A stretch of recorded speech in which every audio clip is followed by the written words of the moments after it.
Welcome to Left Africa. Imagine for a second that you're just sitting in your living room, right, having a completely normal Tuesday. And suddenly you hear this massive earth-shaking explosion right next door. Oh, wow. Just out of nowhere. Yeah, completely out of nowhere. You run outside and your neighbor's house is just engulfed in flames. It's an absolute disaster. But as you're standing there, looking at the smoke, you pull out your phone, check your banking app, and you realize that the exact moment their house exploded, your entire life savings was drained to zero. The cause and the effect there feel utterly disconnected. Like you're physically looking at the fire, but you're experiencing the actual devastation in your wallet. Exactly. And welcome to another deep dive, because today we are looking at a real-world version of that exact scenario, just playing out on this massive global scale. Right. It's wild. It really is. Okay. So our mission today is to unpack this escalating U.S.-Iran war that kicked off in mid-July of 2026. But we aren't focusing on the front lines or the troop movements or the military tactics. No, we're looking at the secondary shockwaves. Yeah, exactly. We've got this huge stack of leaked International Energy Agency memos, some internal financial models from the Brookings Institution, and these intelligence dossiers. And we are going to look at the silent secondary victim of this conflict. We're uncovering how a maritime war in the Middle East is currently gutting African economies. And we should clarify, creating an energy shock that is projected to be worse than the 2008 financial crisis, the 2014 oil collapse, and the 2022 Russia-Ukraine shock combined. Which is just staggering. It is. Claiming a shock surpasses those three historical events combined, that requires us to completely deconstruct the mechanics of global trade. Those were generation-defining economic disasters. They were. Right, because the economic fallout is the hidden narrative. It's the story that just gets completely buried under the frontline headlines. So true. So to wrap our heads around how this works, think of the global economy as this massive, intricate plumbing system. On July 14th, the U.S. and Iran essentially busted the main water valve in the Middle East. And half a world away, Africa's basement is just completely flooding. I like that. Let's upgrade that plumbing analogy slightly, though, because the mechanism is what makes this so fascinating. The physical water in the pipes didn't instantly vanish on July 14th. Right. What actually happened is the insurance company called and said, hey, if a single drop of water moves through that pipe, we are voiding your policy. So the financial mechanism broke way before the physical one did. Oh, that makes a lot of sense. The money stopped before the oil did. So let's look at the catalyst for that break. According to the dossiers, on July 14th and 15th, 2026, the U.S. launched a wave of precision strikes on Iranian nuclear and military installations. Right. They hit the Bushehr enrichment centrifuges, the naval depots at Bandar Abbas, and an electronic warfare command center at Isfahan, right. And the justification they cited was that the IAEA detected accelerated weapons-grade enrichment just, days prior. And Iran retaliated immediately. The Islamic Revolutionary Guard Corps Navy essentially mined the Strait of Hormuz and deployed these swarms of fast attack craft against commercial shipping vessels. Okay, let's unpack this for a second. The Strait of Hormuz is huge. Roughly 21 million barrels of oil and petroleum products pass through that narrow waterway every single day. It's the single most critical choke point in global energy transit, period. But a blockade there doesn't mean ships just hit a literal brick wall, right? The ocean is still there. If ships just have to slow down to navigate around mines or, wait for military escorts, it seems like there would be a buffer before the global economy actually feels the pinch. You'd think so, but what's fascinating here is that the shockwaves travels at the speed of finance, not the speed of cargo ships. Oh, wow. Yeah. By the morning of July 15th, insurance premiums for vessels transiting the Gulf of Oman spiked by 1,800%. Wait, 1,800% overnight? Overnight, because actuaries in London and New York are looking at this asymmetric warfare. Small, cheap, limpet mines attached magnetically to supertanker hulls or anti-ship missiles striking randomly. And they realize they just cannot quantify the risk. At least 3 tankers were struck almost immediately. The insurance market simply broke. If your premiums jump 1,800%, the voyage becomes instantly unprofitable. The cargo you're carrying might suddenly be worth less than the cost to just insure it. Exactly. And Lloyd's of London actually suspended war risk underwriting entirely for any vessels flagged to non-Gulf states. And without insurance, shipping companies are in breach of their leasing contracts. So they just stop. Yeah, the captains drop anchor wherever they are and just refuse to move. Furthermore, the U.S. Fifth Fleet declared a blockade of Iranian ports, citing UN Security Council Article 51. And Iran responded by targeting Saudi Aramco's Ras Tanura terminal and the UAE's Fujairah port with long-range ballistic missiles. Right, and the dossiers detail the damage to those specific ports. Ras Tanura's exports are down 40%, and Fujairah is down 55%. So the valve isn't just turned off, it's shattered. The Gulf is entirely locked down. It's complete paralysis. Which brings us to the core of this deep dive. Why does this hit Africa harder than anyone else? Because no African nation was consulted about these strikes, none were involved, and none were warned. Well, they're absorbing the maximum non-combatant economic damage because of this really severe structural vulnerability. Okay, break that down for me. So the leaked IEA assessments show that the African continent imports roughly 4.2 million barrels of refined petroleum products every single day. And nearly 60% of that volume relies directly on the Strait of Hormuz. Wow. Yeah, it's either crude destined for African refineries or it's already refined product coming right out of Middle Eastern export hubs. Wait, this is what I don't get. A lot of African countries have massive crude oil reserves of their own. Nigeria, Angola, Libya. It's like living in the middle of a massive, bountiful wheat field, but having to import your daily bread from a bakery 3 towns over that is currently on fire. That is a great way to put it. Why are they importing refined products from an active war zone? Because extracting crude oil from the ground is a completely different industry than refining it into usable diesel or petrol. Right. Building and maintaining a domestic refinery requires billions of dollars in capital, highly specialized engineering, and this is key, a perfectly stable domestic power grid to keep those chemical processes running. Which a lot of places struggle with. Exactly.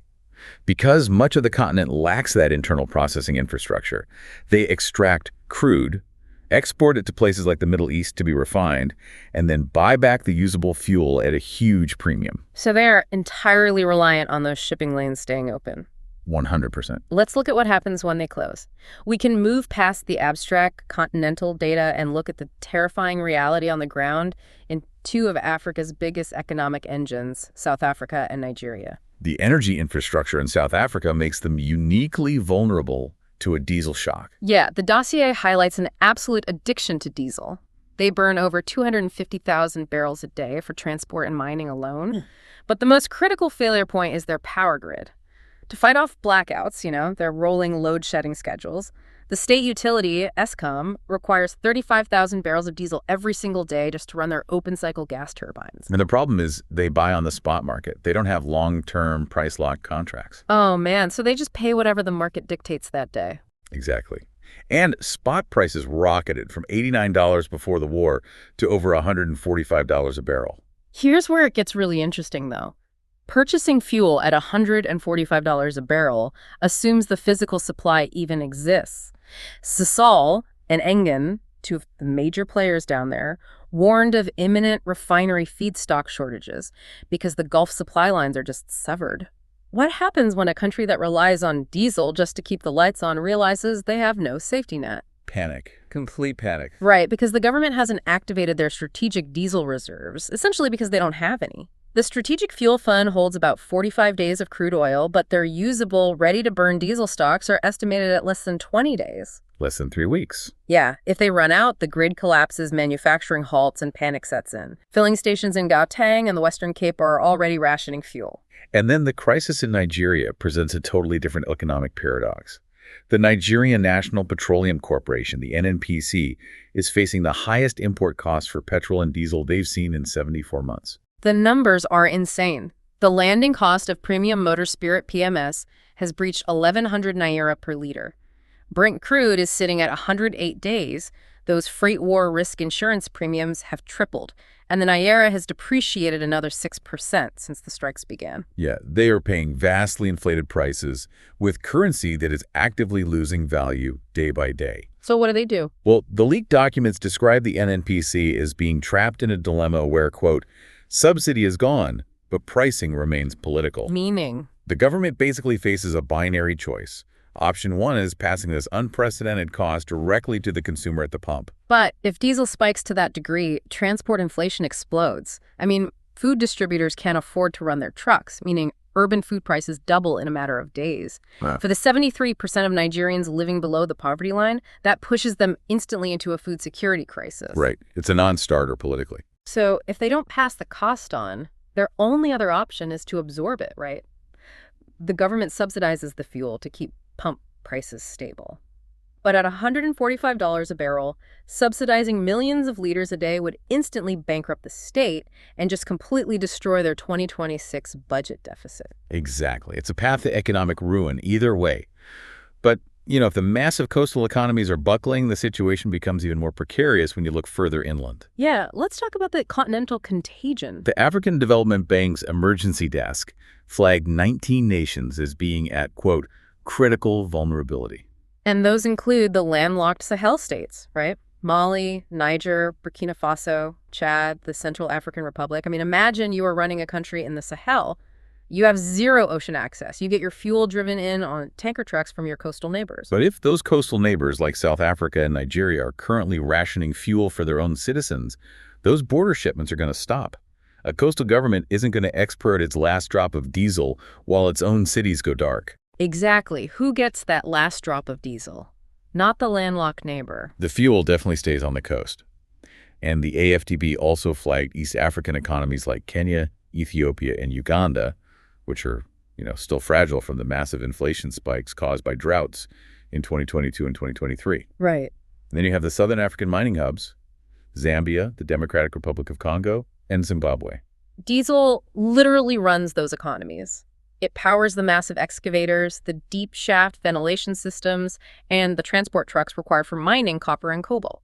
Yes, and if we connect this to the bigger picture, diesel costs directly determine the output margins for those minerals. If the mining conglomerates cannot afford the fuel, the copper and cobalt just stay in the ground. Which elevates this from a regional crisis into a global supply chain disaster. Exactly. Copper and cobalt are the bedrock materials for modern technology, smartphones, laptops, and the entire electric vehicle industry.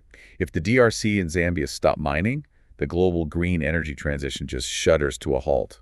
The downstream effects are staggering.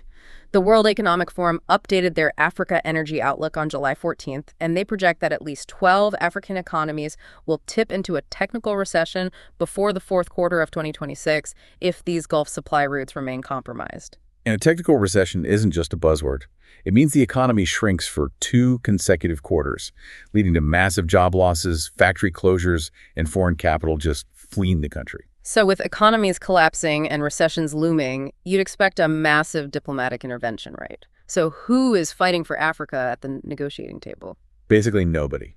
The leaked IEA memo rates that 12-nation recession scenario as highly probable. It said there are simply no diplomatic off-ramps visible. Qatar and Oman attempted to mediate a 72-hour humanitarian ceasefire early on July 16th to allow trapped commercial vessels to exit the Gulf. And the dossiers show it was dead on arrival. The United States conditioned any pause on Iran demonstrating a complete, verifiable cessation of all maritime hostilities. But Iran demanded the U.S. Fifth Fleet lift its naval blockade as an absolute precondition. Right, a total stalemate. And the diplomatic vacuum regarding Africa's role is honestly alarming. The African Union held an emergency closed-door session that lasted over 14 hours. And what came out of it? A senior diplomat quoted in the dossier described the resulting official statement as nothing more than a collection of weak verbs. Not a single African leader was invited to the Doha ceasefire talks. The African Permanent Observer Mission to the UN formally requested a briefing on the crisis, and as of the time these dossiers were compiled, that request was just ignored. Wait, hold on a minute. We just established that countries like the DRC and Zambia produce the critical cobalt and copper the rest of the world desperately needs. How does the continent lack leverage here? Why can't they just threaten to shut off the mineral exports until someone secures the shipping lanes and fixes the supply chain? It's a fair question, but you're identifying raw material leverage, and there is a massive difference between raw material leverage and immediate military or transit leverage. Okay, how so? Well, withholding copper might damage the global economy in 6 months. A severed oil supply line bankrupts a nation in 6 days. The leverage is entirely asymmetrical. There's an analysis from the Atlantic Council's Rafik Hariri Center that puts it bluntly. Africa's exclusion from ceasefire diplomacy is structural. Because they don't have a navy. Right. They don't have a naval fleet to break a blockade, they don't control a vital transit choke point, and crucially, they do not hold a permanent seat on the UN Security Council to force a binding resolution. They absorb the cost of the conflict, but they get absolutely no vote in how it ends. Which brings us to the Brookings Institution's Africa Growth Initiative. They ran the financial models to quantify exactly what it costs to have no vote, and they mapped out 3 specific scenarios. The numbers are terrifying. They really are. The absolute best-case scenario assumes a ceasefire is reached within 10 days and gradual de-escalation begins. Even in that incredibly optimistic window, African cumulative GDP losses will total $47 billion. And the base case assumes the current status quo of blockades and retaliations continues for 60 days. In that model, the continent loses $212 billion. So what does the worst-case scenario look like? The worst-case scenario assumes a full regionalization of the conflict, drawing in neighboring powers like Saudi Arabia, the UAE, and Iraq. If the war expands across the Middle East, the economic losses for Africa exceed $490 billion. $490 billion. That's a $500 billion bill handed to a continent for a war it has literally zero involvement in. And a loss of $490 billion pushes several African states straight into sovereign debt distress. Yeah, and we hear the term sovereign debt distress thrown around in financial circles, but for the citizen on the street, it is a nightmare. It means the government defaults on its international loans. The national currency goes into a free fall, foreign reserves are wiped out, and suddenly the country cannot afford to import basic life-saving necessities like antibiotics, wheat, or water purification chemicals. The infrastructure of daily life just disintegrates. This reveals a really harsh reality about the architecture of the modern global economy. Which is? Geographical distance offers zero economic protection. We operate under this assumption that borders and oceans insulate us from regional conflicts. But the supply chains tell a completely different story. A lack of geopolitical leverage in the halls of the UN translates directly and violently into tangible economic ruin at the gas pump, the grocery store, and the pharmacy for billions of people.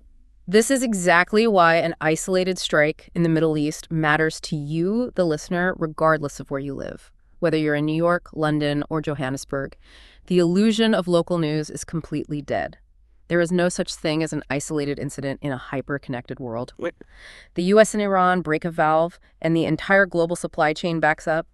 Understanding these hidden networks, knowing where the critical choke points are, and recognizing who actually pays the price when they close is the only way to truly comprehend tomorrow's headlines. Because the next headline could easily be a massive spike in the cost of the copper inside your smartphone, or a sudden shortage in global agricultural yields, all driven by a geopolitical decision made in a room where the people most affected weren't even allowed a seat at the table. Exactly. So as we wrap up this deep dive, I want to leave you with a final thought to ponder long after you finish listening. If a 14-day conflict between 2 foreign powers can wipe out up to $490 billion and push 12 nations into a devastating recession simply because they don't control their own energy refining or possess a permanent seat at the UN Security Council, Right. What other seemingly isolated regional conflicts are currently holding the Global South's economy hostage? And when the dust finally settles on this war, does the world just rebuild the exact same fragile plumbing system waiting for the next valve to burst? Or does this geopolitical nightmare force an unprecedented, desperate wave of localized energy independence? The house next door exploded, your bank account drained to zero, and now you have to decide. Do you trust the neighborhood, or do you build a fortress?